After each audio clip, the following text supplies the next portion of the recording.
a la presencia del Señor. De repente el tema se está grabando y puede ser que de esa forma llegue a muchos otros, ¿verdad? A través de las redes. Y pues desde ya pues queremos enviarles un saludo fraterno y bendiciones en nombre de nuestro Señor Jesucristo a cualquiera que pueda tener la oportunidad, vamos a decirlo así, de escuchar el mensaje de la palabra de Dios en esta oportunidad. Dios les bendiga grandemente en cualquier latitud donde nos puedan sintonizar con el mensaje de la palabra de Dios en cualquier momento.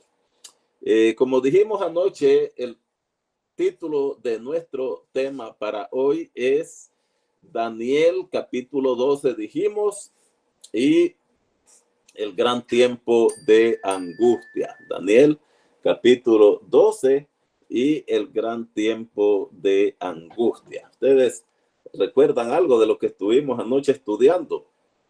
Yo espero que no se nos ha olvidado todo, particularmente la invitación que el Señor está haciendo a su iglesia en este tiempo del fin para que se arrepienta de sus pecados, para que consagre su vida a Dios y de esa manera reciba la gracia y el poder. ¿Para qué cosa? Para invitar a otros a que busquen a Cristo. De esa manera nos convertimos en el Elías que debía de venir antes del día grande y terrible de Jehová, para preparar el camino del Señor antes que Él venga y hiera la tierra con maldición, dijo el profeta Malaquías. Y entonces dijimos que ahora continuaríamos con nuestro tema, Daniel capítulo 12. Así que ustedes tienen que tener ahí su Biblia para que juntos podamos estudiar lo que la palabra de Dios dice. Debo también decir, ¿verdad?, que esa es la forma en que hemos estudiado como Iglesia Adventista del Séptimo Día.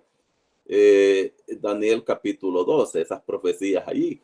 Quizás no hemos sido exhaustivos. Cada quien tiene el derecho para seguir estudiando, para seguir investigando por su cuenta lo que logre comprender de la palabra de Dios, ya que la palabra dice que hemos de responder a Dios por nosotros mismos, cada uno por lo que el Señor le ha permitido comprender. Así la palabra de Dios dice, comenzando en el versículo 1 del capítulo 12 de Daniel: en aquel tiempo se levantará Miguel, el gran príncipe que está de parte de los hijos de tu pueblo, y será tiempo de angustia, cual nunca fue desde que hubo gente hasta entonces.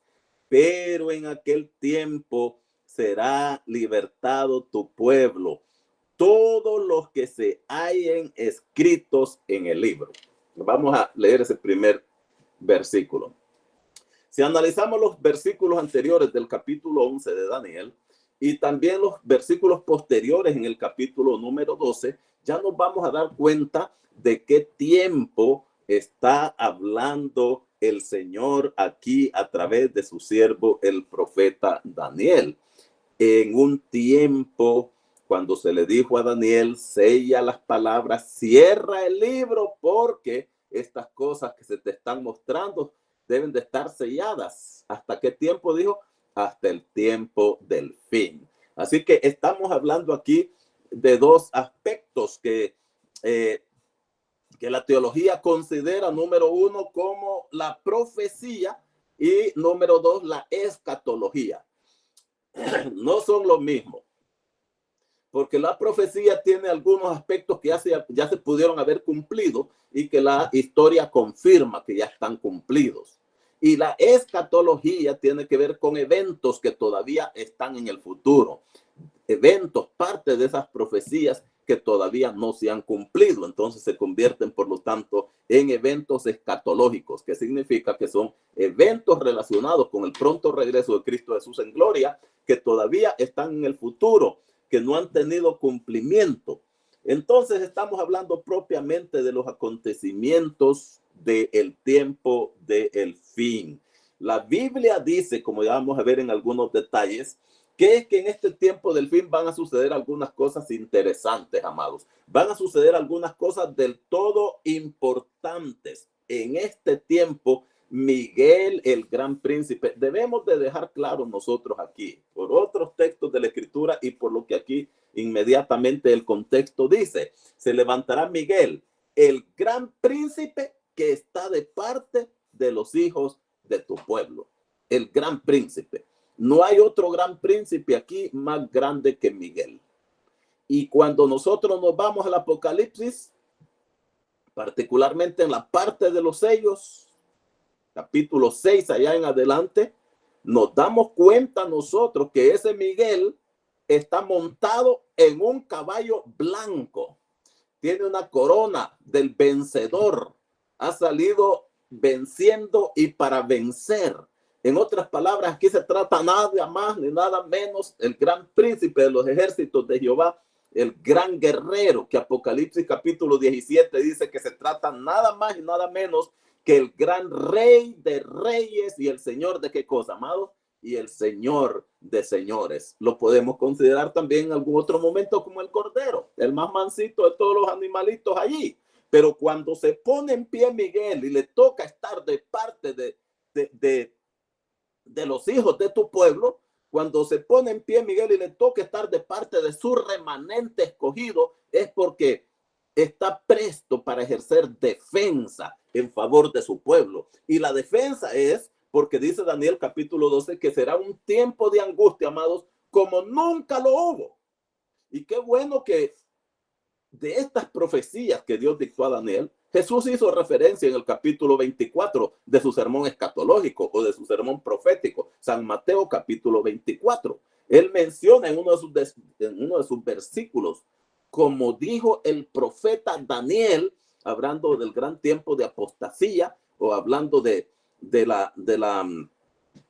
lo llama propiamente dicho, de la apostasía a través de la abominación desoladora, ocupando el lugar de Dios aquí en esta tierra.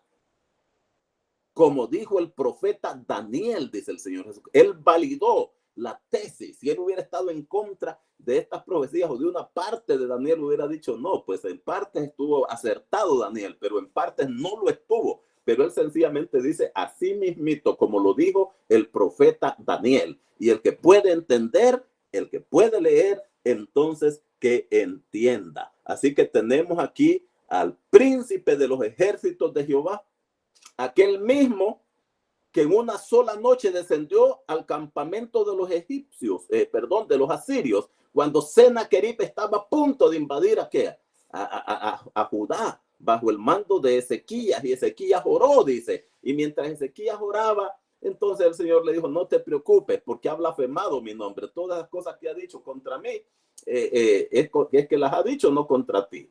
Y luego la escritura dice que descendió aquella noche el ángel de Jehová, Miguel, el príncipe de los ejércitos de Jehová, descendió al campamento de los asirios, amados. ¿Y qué pasó entonces? En una sola noche, el príncipe de los ejércitos de Jehová, el ángel de Jehová, que no era cualquier ángel, el ángel de Jehová, el príncipe de los ejércitos del Señor, mató 185,000 soldados del ejército de los asirios. Así que lo podemos ver aquí al gran príncipe que está de parte de los hijos de tu pueblo, puesto en pie, porque se trata de qué momento, hermano, de un momento muy crucial en la historia del pueblo de Dios, y se pone en pie para defender a los que están de parte de tu pueblo, dijo a Daniel. Esto pudiera remitirme fácilmente a mí al libro de Apocalipsis en el capítulo número 13, y a dónde más, amados, perdón, en el capítulo número 14 y el versículo 12. Aquí está la paciencia de los santos. ¿Quiénes son ellos? Los que guardan los mandamientos de Dios y que tienen la fe de Jesús. Ese es el pueblo de Daniel, a quien el príncipe de los ejércitos de Jehová está listo y dispuesto para defender. Eso es ahora en el tiempo del fin. Son acontecimientos propios de este momento en el que usted y yo estamos viviendo, cuando estamos a punto de entrar por las puertas de la santa ciudad, ahora que nuestro Señor y Salvador Jesucristo venga en gloria. Pero antes tenemos que pasar por estos eventos por este gran tiempo de angustia, y por eso Miguel está en pie y por eso Miguel está listo para defender. Recuerde además que ahora mismo Miguel está intercediendo en el lugar más santo del santuario celestial, ahí en la presencia de Dios. Y por eso dice la Escritura que siendo así las cosas, pero en aquel tiempo, ese tiempo tan terrible de angustia, pero en aquel tiempo será libertado tu pueblo. Hemos dicho el contexto, de qué manera el pueblo del Señor va a ser libertado de este gran tiempo de angustia. Y el pueblo del Señor dice que son todos los que se hallen escritos en el libro. Si usted quiere saber más exactamente cuál libro, vaya hacia Apocalipsis, el capítulo número 13, y lea allí el versículo 8. Los que están escritos en el libro, ahí hace referencia a todo el mundo adorando a una bestia, a un poder apóstata que ocupa el lugar de Dios y que lo adoran todo el mundo. Aquellos cuyos nombres no están escritos en el libro de la vida del Cordero. ¿Ok? Entonces ya sabemos quiénes van a ser librados. Todos los que se hayan escrito en el libro de la vida del Cordero. Ellos van a ser librados por Miguel, el gran príncipe que se ha puesto en pie, que se levantará para librar al pueblo de Daniel. Todos los que se hayan escritos aquí en el libro. No podemos pasar por alto una pregunta bien importante que está tácita allí. ¿Ya se dan cuenta? La pregunta es, ¿dónde está tu nombre ahora? ¿Dónde está tu nombre escrito? Esa es una buena pregunta. Alguien puede decir, aquí en la feligresía de la iglesia, aquí en la feligresía de Potomac, de la iglesia de DC Spanish, o del lugar donde me escuchen, de esa iglesia. Pero más que importante que esté aquí, que por alguna razón podría ser que esté allí y que todavía no se hubiera borrado, aun cuando el miembro de la iglesia ya hubiese muerto o ya hubiese apostatado, ya no sabemos ni siquiera dónde está o si existe, pero el nombre continúa allí. Pero en aquel momento va a ser bien importante que ese nombre continúe escrito o que esté escrito en el libro de la vida del Cordero. Allí tiene que estar escrito. Y su nombre y mi nombre, amado hermano, allí tiene que estar escrito ahora que el Señor Jesucristo venga en gloria. Por eso el apóstol Pedro, mientras predicaba, decía, así que arrepentíos y convertíos para que sean borrados vuestros pecados, pues que vendrán de la presencia del Señor los tiempos de refrigerio. Amén. Luego miramos el versículo número 2. Y muchos de los que duermen en el polvo de la tierra, mire qué otros eventos van a suceder ahora. Y muchos de los que duermen en el polvo de la tierra serán despertados. Mire qué interesante. Muchos de los que duermen en el polvo de la tierra serán despertados. Unos para vida eterna y otros para vergüenza y confusión perpetua. Bueno, hemos visto en la escritura, primera de Tesalonicenses capítulo 4, 16 y 17, el Señor mismo con voz de mando, con voz de arcángel, descenderá del cielo. Y los muertos en Cristo, ¿qué va a pasar? Resucitarán primero. Y Apocalipsis 25 dice que los otros muertos, los que no murieron en Cristo, no volvieron a vivir. ¿Hasta cuándo, amados? Hasta que se cumplieron 1000 años. Eso es lo que sabemos. Volvieron a vivir hasta en ocasión de la segunda resurrección, al final de los 1000 años. Pero aquí tenemos una resurrección doble. Dice la Biblia, y muchos de los que duermen en el polvo de la tierra, ahora en el tiempo del fin, serán despertados, unos para vida eterna y los otros para qué cosa, y otros para vergüenza y confusión perpetua. Y no está hablando para después de los 1000 años, los de vergüenza y confusión perpetua. Está hablando de una resurrección junta. Usted lo puede corroborar con Apocalipsis 1:7. ¿Mm? Y dice que cuando Cristo venga, mirad que viene en las nubes de los cielos. Y todo ojo le verá. ¿Aún quiénes? Aún los que les traspasaron. Ellos deben de estar resucitados, pues ya descansan. Poncio Pilato, Herodes, Anás, Caifás, todos ellos ya descansan. Y para poderle ver ahora que venga en las nubes de los cielos, tienen que resucitar. Y lo van a hacer juntamente con un grupo de redimidos. Yo podría decir que esta no es la resurrección primera. Esta es una resurrección especial, una resurrección donde también van a tener la oportunidad de resucitar algunos justos para testificar de la gloria y el poder de Dios. Y esto ya dice el Espíritu de Profecía, que para poder contemplarle y corroborar que aquel a quien ellos crucificaron realmente era el Cristo, el que, como Jesús le dijo a Pilato, desde ahora te digo que vas a ver al Hijo del Hombre viniendo en qué cosa, en las nubes de los cielos. Así que Pilato sí le va a ver venir en las nubes de los cielos. Tengo una cita aquí de una escritora que considero yo inspirada, Elena G. de White, en su libro, el bestseller, El conflicto de los siglos. Ella tiene una cita que nos ayuda a entender esto. Dice la cita así: los sepulcros se abren y muchos de los que duermen en el polvo de la tierra serán despertados, unos para vida eterna y otros para vergüenza y confusión perpetua. Y cita Daniel 12:2, que es el que acabamos de leer.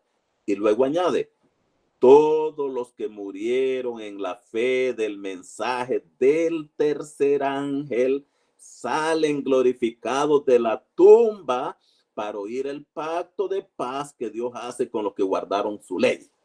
Esta no es la primera resurrección entonces.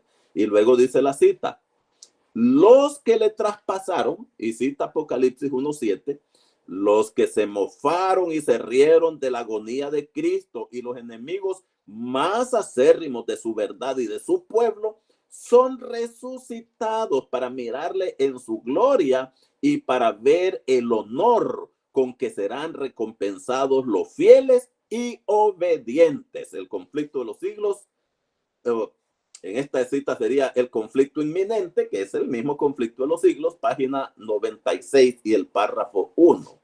Así que aquí tenemos una resurrección especial, justo antes que Cristo venga en gloria. Una resurrección especial que no es la primera resurrección. Es una resurrección donde resucita un grupo bastante reducido, tanto de fieles como de los que lo crucificaron a él, como de los que se mofaron, como de los que lo avergonzaron, de los que lo crucificaron. Eso va a suceder justo ahora, en este tiempo en el que nosotros vivimos, justo antes que Cristo venga en las nubes de los cielos. Muchos de los que duermen en el polvo de la tierra serán despertados en este tiempo. Así que pareciera ser un número considerable. Y muchos de los que duermen, son muchos, en el polvo de la tierra serán despertados. Unos para vida eterna y otros para vergüenza y confusión perpetua. Ojalá nosotros pudiéramos estar listos, así vivitos, no tener que resucitar para poder verle. Ojalá. Dios sabe lo mejor. Como sea, nuestro deber ante Dios es estar listos y preparados para su glorioso encuentro muy pronto. Ok, algo que va a suceder también ahora en este tiempo, según Daniel 12:3, los entendidos resplandecerán como el resplandor del firmamento y los que enseñan la justicia a la multitud como las estrellas a perpetua eternidad. El pueblo adventista del séptimo día ha sido muy privilegiado, ¿sabe? Dios levantó a partir del chasco de 1844 a este pueblo. Lo hizo entender nuevas verdades. Le confió un mensaje del todo especial que solamente a este pueblo le dio, como es el triple mensaje angélico de Apocalipsis 14 del 6 al 12. Las profecías. Y la razón, dice la palabra, es que quería que este pueblo no solamente entendiera como pueblo suyo que guarda sus mandamientos y tiene la fe de Jesús, pero que pudiera poner su vida en armonía con estos mandamientos, con estos mensajes angélicos, con el mensaje de la hora del fin, con el mensaje del fin del tiempo, y poder comunicarlos, hacerlo parte del último mensaje de amonestación que Dios está trayendo a este mundo antes que Cristo venga. Y los entendidos de este mensaje, vamos a decirlo de esta forma, no solamente los que comprendan las profecías y estén en capacidad de enseñarla a otros, pero cuando se refiere a los entendidos, se está refiriendo más a aquellos que con la ayuda de Dios tienen la disposición de poner en práctica, de poner por obra su palabra. Vivir en nuestras vidas este mensaje y al mismo tiempo poder comunicarlo. Ellos van a resplandecer, dice la Escritura, como el resplandor del firmamento. Entonces los que enseñan la justicia a la multitud van a resplandecer como las estrellas a perpetua eternidad. Y no estamos hablando de las estrellas, que ahora este mundo falsamente llama estrellas. Estamos hablando de los justos de Dios, de aquellos hijos de Dios que han permitido que Él a través del Espíritu Santo moldee sus caracteres y que los haga entender su palabra, su verdad, la pongan por obra y que más, amados, puedan compartirla con aquellos que no la han conocido. Eso es alumbrar. Por eso decía el Señor Jesucristo, así alumbre, Mateo capítulo 5, así alumbre vuestra luz delante de los hombres para que vean vuestras buenas obras y glorifiquen a vuestro Padre que está en los cielos. Lámpara es a mis pies tu palabra y lumbrera a mi camino. Así van a resplandecer los justos en este tiempo del fin. Así van a resplandecer como lumbreras que alumbran en un tiempo de ceguera espiritual, en un tiempo de oscuridad. Cuando ha venido mucho pecado, mucha tribulación, mucha angustia, hay un pueblo sabio y entendido que se levanta para alumbrar al mundo entero. El versículo 4 dice, pero tú, Daniel, cierra las palabras y sella el libro hasta el tiempo del fin. Así que todas estas cosas van a suceder en el tiempo del fin, amados. Exactamente. Todas estas cosas van a suceder en el tiempo del fin. Exactamente este tiempo tan solemne que nosotros estamos viviendo ahora. El día antitípico de qué cosa? De el juicio investigador.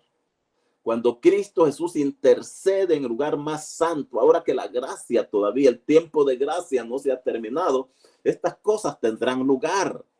Y a Daniel se le dijo, cierra las palabras y sella el libro. Esto no es para ahorita, esto es para muchos años, mucho tiempo más adelante. Esto va a ser para el tiempo del fin. Y dice que en este tiempo del fin, muchos correrán de aquí para allá y la ciencia se aumentará en todos los aspectos. Qué bueno que nosotros podamos echar mano de la ciencia para entender las profecías, para proclamar estas verdades, para predicar el mensaje al mundo.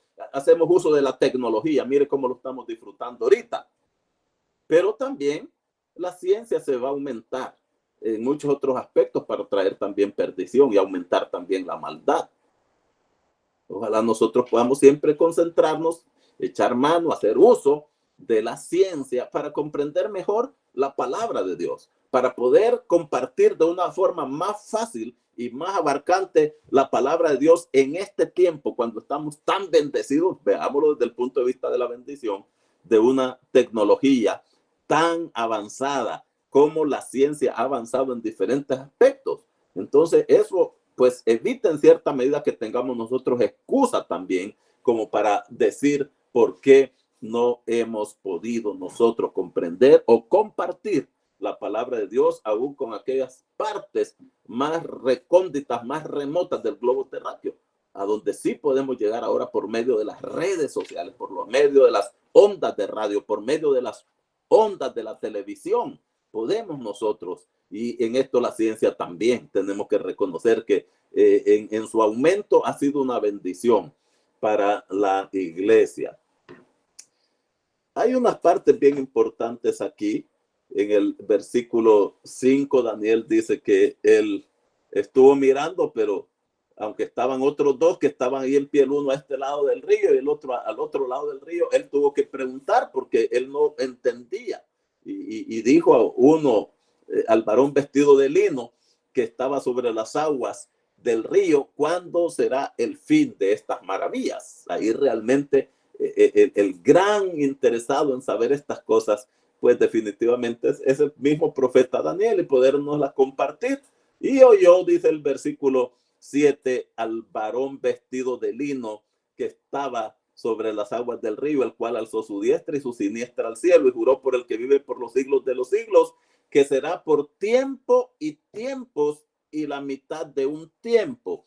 Y cuando se acabe la dispersión del poder del pueblo santo, todas estas cosas serán cumplidas. Y como mira el versículo 8 dice, y yo oí, ¿más qué dijo el profeta? Mas no entendí. Y dije, Señor mío, ¿cuál será el fin de estas cosas?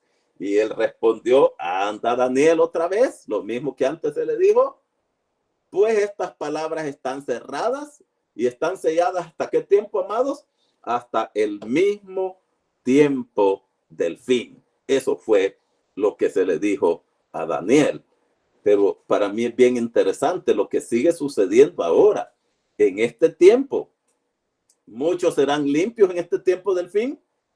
Muchos serán emblanquecidos en este tiempo del fin. ¿Y qué más van a hacer, hermanos? En este tiempo del fin, muchos serán purificados. Qué hermoso es esto. Voy a volver un poquito atrás. Lo otro, pues, yo sé que ya es pan comido. Nosotros entendemos perfectamente bien lo de un tiempo. Aquí dice la Biblia que esto sería después de que se cumpla un tiempo. ¿Cuánto más? Será por tiempo, tiempos y la mitad de un tiempo. Entonces, pues tiempo ya tenemos ahí, un tiempo singular equivale a un año. Eso es lo que el griego dice. El singular, uno, tiempo es solamente un tiempo, pero habla de dos tiempos también. El mínimo singular, el mínimo plural. El singular más el mínimo plural. Si ya se tratara de tres, entonces ya diría 3 tiempos, 4 tiempos, pero habla de tiempo y tiempos. 1 y 2 serían 3 y la mitad de un tiempo. Eso, proféticamente hablando, serían 3 años y medio, 3 años y medio, y día por año te lo he dado. Estamos hablando de 1260 días literales, ¿sí? En 3 años y medio. Estaríamos hablando de 1260 años proféticos. ¿A partir de dónde contaríamos los años? Bueno, la historia dice que fue en el 538 cuando de manera definitiva el papado pudo obtener el dominio religioso que ya tenía, pero luego también el dominio civil que muchos años antes, como por el 457, entonces ya Justiniano había dejado sobre el papado, mientras él atendía conquistas en el Imperio Romano de Oriente, dejó a cargo el Imperio Romano de Occidente, que ya se fortalecía como un imperio en manos de Justiniano, en manos del papado en ese momento, y Justiniano continuaba con conquistas en el Imperio Romano de Oriente. Así que no podía del todo todavía tomar posesión completa porque dentro del territorio romano todavía estaban las tribus arrianas que más tarde se encargarían de dividir por completo el imperio, pero mientras tanto estaba luchando con ellas el papado. Y básicamente 3 que eran de las más fuertes y eran arrianas, o sea, eran tribus religiosas que eran seguidores de un sacerdote que ellos tenían conocido en la historia como Arrio. Entonces los érulos logró sacarlos del territorio romano el papado en el año 533 después de Cristo, En el 534 logró sacar a los vándalos, según la historia, y la más férrea batalla la tuvo con los ostrogodos, pero finalmente logró vencerlos también en el año 538. Por eso en la historia partimos, por esos datos que nos da la historia, partimos para hacer este conteo del 538 a 1798, que como nosotros sabemos fue la conclusión. Ahí terminaron los 1260 años de supremacía papal, y la historia nos registra todos los eventos que el papado, ya teniendo poder absoluto, llevó a cabo contra los herejes, contra todos aquellos que no se sujetaban a sus normas, a sus creencias, a sus principios. Durante en ese tiempo se llevaron a cabo las grandes batallas contra los cristianos, las cruzadas, las guerras médicas. Se instaló el Santo Tribunal de la Inquisición. Sabe que visité el museo en Cartagena de Indias. Está original ahí la sede, una de las sedes que había aquí para América Latina. Están instrumentos de muerte y de tortura, ¿verdad? Como la máquina de desmembramiento, como la horca, como la guillotina. Son máquinas de muerte y de tortura originales. No sé cuántos de ustedes tuvieron la oportunidad de escuchar a Juan Pablo II. El Papa Juan Pablo II, antes de él morir, pidió por Univisión. Él pidió perdón al mundo entero, ¿saben? Por las atrocidades que la iglesia cometió durante esos 1260 años. Él justificó y dijo que bajo los efectos de la ignorancia. Fue una intolerancia terrible, amados. Pero ¿qué pasó en 1798 para justificar la profecía? Para dar razón a la profecía. Ya en ese momento Francia, la libre, la heroica, ya prácticamente se había convertido en un imperio. Ya no se quería sujetar mucho a las condiciones y a los dictámenes del papado allá en el Vaticano. Y Francia ordenó entonces, Napoleón Bonaparte ordenó que el general de su ejército, Alejandro Berthier, fuera al Vaticano y con su ejército tomara cautivo al Papa Pío VI, y lo llevaron a Francia, a Florencia, Francia, donde él murió. Y ese tiempo entonces el Vaticano quedó fuera del poder del papado. Fue hasta 1915, por allá, Benito Mussolini, el presidente de Italia, entró en un concordato con el Vaticano conocido como el Pacto de Letrán. Trataba muchos asuntos, pero entre ellos principales estaba la devolución del Vaticano. Nosotros en la historia, en la profecía bíblica, lo conocemos, este evento, este suceso lo conocemos como la herida mortal de la que habla Apocalipsis capítulo 13. La herida mortal que sufrió esta bestia, la herida mortal que sufrió el papado en aquella oportunidad, y de la que paulatina y gradualmente se ha estado recuperando, como ustedes ya saben en la historia, hasta que llegue el momento que la herida estará cicatrizada, recuperada por completo. Y de eso siguen, entonces continúan las profecías en el libro de Apocalipsis, que aquí también vamos a ver en cualquiera de estas noches. Eso a grandes rasgos. Vamos a poder ver algunos otros detalles de la historia. Pero aquí tenemos los 1260 años. En Apocalipsis se los conoce como 42 meses también. ¿Sí? Como 42 meses. Y todos estos acontecimientos ya han tenido lugar en el tiempo del fin. El tiempo del fin está considerado de 1798 para acá entonces.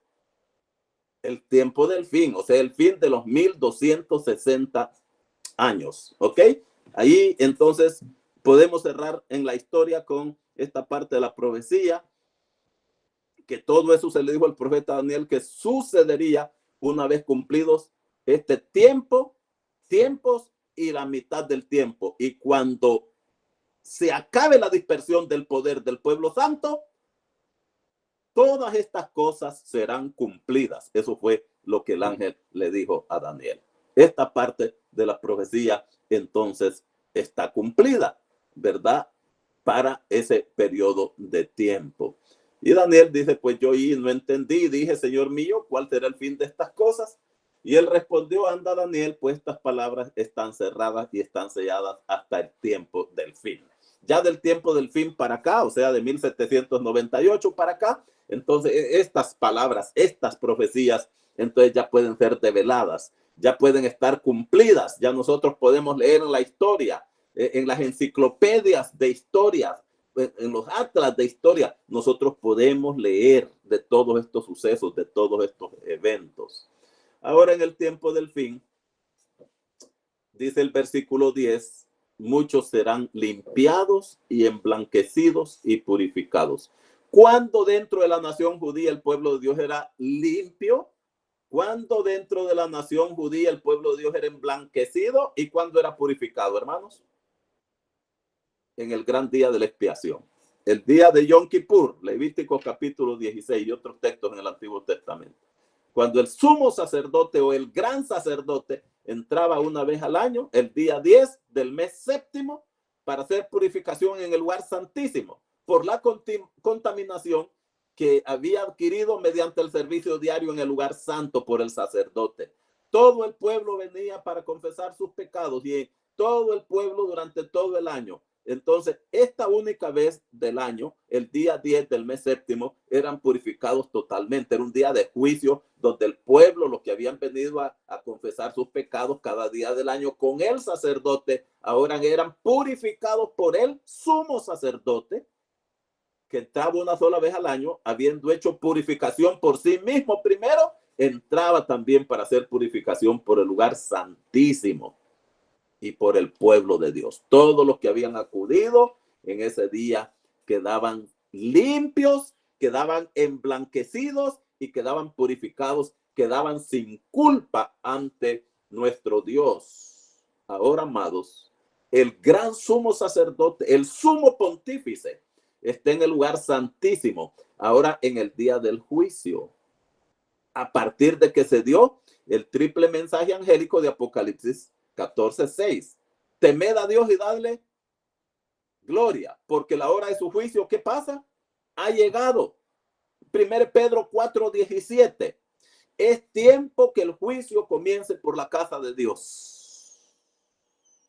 Y si primero comienza por nosotros, ¿cuál será el fin de aquellos que no obedecen al evangelio? Y si el justo con dificultad se salva, ¿qué será entonces del impío? ¿Y qué será del pecador? Ahora se nos invita a nosotros a afligir nuestras almas. Como decíamos anoche, arrepentirnos de todo corazón, a enseñar al pueblo arrepentimiento, a invitarlos al arrepentimiento, preparando así la calzada para la venida del Señor.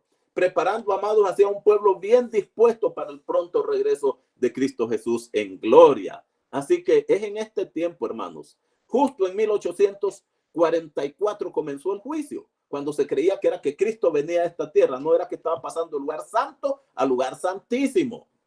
Eso lo sabemos bien, ¿sí? Y entonces, ¿qué comenzó ahí, amado? Ahí comenzó el tiempo de gracia. ¿Cuándo va a terminar? No sabemos. Uno de estos días. Some of this day. Cualquiera de estos días puede ser. No sabemos exactamente en qué momento el tiempo de gracia va a terminar. Pero sí sabemos que estamos en los últimos días del tiempo del fin. Uno de estos días, Cristo se va a salir del lugar santísimo, el santuario celestial, dice Apocalipsis 22, va a levantar sus manos al cielo y va a decir, consumado es, hecho está. El que sea injusto todavía. El que sea impío todavía. Pero el que sea justo, practique la justicia todavía. Y el que sea santo, santifíquese aún todavía. Y todo estará definido a partir de ese momento. Los redimidos listos para la vida eterna, hermanos, y los impíos que no quisieron aceptar la salvación en Cristo, listos para el castigo también. El himno dice, pronto las puertas van a estar o abiertas o cerradas. Para unos cerradas, para otros abiertas. Pero hoy por hoy, amados, el tiempo de la gracia es un oportuno, podemos acercarnos al oportuno socorro, dice el libro de Hebreos. Podemos acercarnos al trono de la gracia para encontrar gracia para el oportuno socorro. En otras palabras, este es el tiempo apenas que tenemos nosotros para venir y estar a cuentas con nuestro Dios. El juicio ha comenzado por la casa de Dios. Yo no sé tu nombre, en qué momento va a pasar por ahí. Tampoco sé si este nombre ya ha pasado.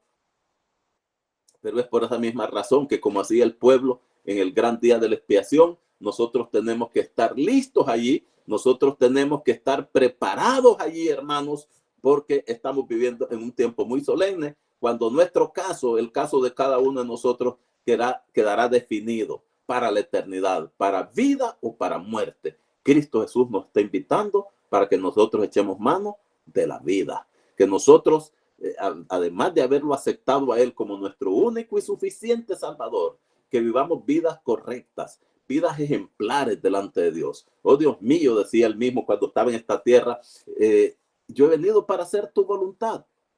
A través del salmista, él dice, el hacer tu voluntad, Dios mío, me ha agradado y tu ley está en medio de mi corazón. La ley por la cual nosotros seremos juzgados, dice el apóstol Santiago, capítulo 2. Por la cual nosotros seremos juzgados, seremos justificados o seremos condenados. Franca las puertas encontrarán, unos sí, otros no. Ojalá que ante el gran día del Señor, cuando Cristo todavía intercede por nosotros en el lugar santísimo del santuario celestial, amados, podamos echar mano de la vida eterna. Podamos acercarnos y echar mano del oportuno socorro y así contemplarlo a Él viniendo muy pronto en las nubes de los cielos. Nosotros yendo con Él para alabar y bendecir su nombre por toda la eternidad en aquel mundo diferente, lleno de alegría, un mundo lleno de paz. Apocalipsis capítulo 24, 1 al 4 dice que ahí no habrá más muerte, no habrá más llanto, no habrá más clamor, no habrá más dolor, porque todas las cosas antiguas, las cosas viejas, las cosas concernientes a este mundo de sufrimiento, de maldad, de dolor, habrán pasado. Y todo dentro de la ciudad de los redimidos será hecho nuevo. Estas son las grandes verdades que Dios tiene preparadas para nosotros en este tiempo del fin. Cuando mucho se le dijo a Daniel, serán limpios, serán emblanquecidos y serán purificados. Así serán declarados allá en el lugar santísimo del santuario celestial.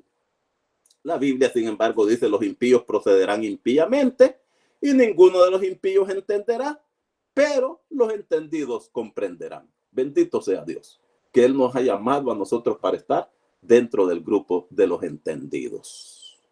Escudriñen las escrituras ustedes, dijo en San Juan 5:39, porque a ustedes les parece que en ellas tienen la vida eterna y ellas son las que dan testimonio de mí. Pero brevemente, terminando unos 2 minutos más, dice el versículo 11, y desde el tiempo que se ha quitado el continuo sacrificio hasta la abominación desoladora, habrá 1290 días. Bueno, ya vimos 538 a 1798 eran 1260. Pero ahora, ¿de dónde vamos a justificar estos 1290? Bueno, lo que la historia nos dice es que ya desde el 508 después de Cristo, Clodoveo, el rey de los francos, acuérdense que los francos eran una de estas 10 tribus bárbaras, lo que llegó a ser Francia, era ya un rey que empezaba a empoderarse como un imperio. Y Clodoveo aceptó la fe católica y decidió ser bautizado en el catolicismo en el 508. Y a partir de ahí, eso ya tenía un respaldo, no solamente religioso, pero también civil y político, que el papado ya pudiera contar con el apoyo de Clodoveo, rey de los francos. Eso tiene registro en la historia en el año 508. Así que partiríamos de ahí, no del año 538 como lo hicimos con los 1260, sino 30 años antes, en el 508, hasta 1798 nuevamente, tendríamos entonces 1290 Pero la Biblia dice, bienaventurado el que espere y llegue a 1335 días. Ahora tenemos que justificar estos 1335 días. Partamos siempre de la fecha de 508, no de 538, de 508 vamos a contar nosotros esos días. ¿Hasta dónde los vamos a traer? Hasta 1843, a la primavera, y el cómputo del tiempo era de primavera a primavera. Así que estaríamos ya involucrando allí de manera inclusiva a 1844. Si hacemos de 508 a 1843, ustedes se van a dar cuenta que nos va a dar 1335 días. Y si lo tomamos desde la primavera, claro que tenemos que llegar a la primavera de 1844 para cerrar ese año completo. Así que la profecía está bastante clara. La historia ha confirmado muchos de estos datos. Como les digo, todavía podemos seguir estudiando, investigando nosotros, pero no hemos encontrado ninguna fecha de donde partir que la profecía justifique más cercanas que estas, y que los eventos, la historia los ha confirmado. Entonces vamos a terminar con el versículo número 13. El versículo 13 es del todo importante de Daniel capítulo 12. Y tú irás hasta el fin y reposarás. Daniel ahorita está reposando, pero ahora en el fin del tiempo, la profecía, el ángel le dijo, y te levantarás. ¿Para qué se va a levantar Daniel? Para recibir tu heredad al fin de los días. Oh, qué bonito está eso. Pronto nos vamos a encontrar con Daniel. Entonces, yo no sé si entre esta resurrección especial, me gustaría creer que en esta resurrección especial podría levantarse, porque es justo que él contemple a Jesucristo viniendo en las nubes de los cielos, que él se dé cuenta de esa majestuosidad, de esa gloria que lo envolverá él viniendo en las nubes de los cielos, cuando unos estarán turbados por haberlo crucificado, por haberlo avergonzado tanto. Pero como sea, lo que se le está prometiendo a Daniel, que tú irás hasta el fin y reposarás y te levantarás para recibir tu heredad al fin de los días. Esa promesa, quiero decirles que yo la he abrazado también para mí, pero no la siento tan segura como yo creo que la podía haber sentido Daniel. Porque que el ángel del Señor le esté diciendo de una vez, mire, Daniel, no se preocupe. Usted vaya, descanse tranquilo. Todo este tiempo usted va a descansar. Pero al final de los días usted se va a levantar para recibir su heredad. Usted queda sellado para la salvación y para la vida eterna. Oiga, qué bonito. Yo no sé cuántos de ustedes se imaginan conocer a Daniel. Hombres tan poderosos como Daniel, como José, como Josué, como Moisés, como Abraham. Pero este profeta Daniel, un profeta tan poderoso, yo no quiero decir que los otros no, pero un profeta tan poderoso, ¿verdad? Como para que Cristo Jesús en sus disertaciones, como que Cristo Jesús en su discurso, en su predicación, en su sermón profético, que Cristo Jesús haya citado a Daniel, que haya citado los escritos de Daniel. Oiga, este es un hombre grande. Este sinceramente es un profeta enorme, grande, quizás solamente como Juan el Bautista. Posiblemente Juan el Bautista, el mismo Señor Jesucristo dijo que era tan grande, el mayor de todos los profetas, pero al profeta Daniel no hacía falta que lo dijera, simplemente lo citó, como dijo el profeta Daniel. Estoy ansioso de conocerlo, saben, amados. Por eso yo estoy deseoso que Cristo Jesús venga pronto en las nubes de los cielos. Yo no sé cuántos de ustedes añoran la venida del Señor. Pero esta noche, hermanos, no solo es por saber de historia, de datos proféticos, es de que nosotros estemos claros del norte al que estamos dirigiéndonos, del rumbo en el que estamos caminando, como cantamos en el cantito En rumbo voy a Canaán. Esta es una noche como para que nosotros nos demos cuenta, hermanos, que el pueblo de Dios a pesar de sufrimientos, de luchas que a través de la historia ha pasado y que va a pasar hasta el fin, hasta que Cristo aparezca en las nubes de los cielos, pero tenemos plena seguridad, plena certeza, podemos avanzar confiados. Si nos apartamos de este camino, amados, si erramos el camino, tenemos que orar cada día a Dios, tenemos que orar cada día al Espíritu Santo para oír a nuestras espaldas esa voz que diga, este es el camino, vaya por él, no tuerza la mano izquierda, no eche tampoco la mano derecha, camine en este camino. ¿Quién es el camino, amados? Cristo Jesús. ¿Verdad que sí? San Juan 14:6. Yo soy el camino, la verdad y la vida. Nadie viene al Padre sino por mí. No olvide, Miguel, el gran príncipe, está de parte de los hijos del pueblo de Dios. Está de parte del remanente de Dios. Así que no hay tal cosa de tiempo de angustia que debiera atemorizarnos tanto como para tambalearnos y poner en duda nuestra salvación y poner en duda nuestra fe. No importa cuán grande sea el tiempo de angustia, no importa cuán grandes sean los peligros, no importa cuán grandes sean los sufrimientos, los problemas que el pueblo de Dios tenga que enfrentar. Miguel ya se ha puesto en pie para defender a los hijos de tu pueblo. Miguel ya está en pie, él está de parte y entonces no hay nada que temer. Alguien que conoce el camino, que ha salido venciendo y ha salido para vencer. Podemos esta noche, hermanos, confiar nuestras vidas nosotros en las manos de Miguel. Podemos nosotros depositar nuestras vidas en los brazos de Cristo y seguir avanzando confiados en él. ¿Cuántos quisiéramos esta noche decirle al Señor Jesús otra vez, Señor, toma nuevamente mi vida, toma mi corazón, guía mi vida, Señor, guía mi vida, porque solamente en ti yo estoy seguro, hasta que Él venga en las nubes de los cielos. ¿Podemos expresar eso esta noche nosotros? Amén, amén. Claro que sí. Dios bendiga a su iglesia. Dios bendiga a cada uno de ustedes, amados, y que esta noche mi Dios también bendiga el mensaje de su santa palabra. Gloria y honra sean por siempre a su bendito nombre. Amén.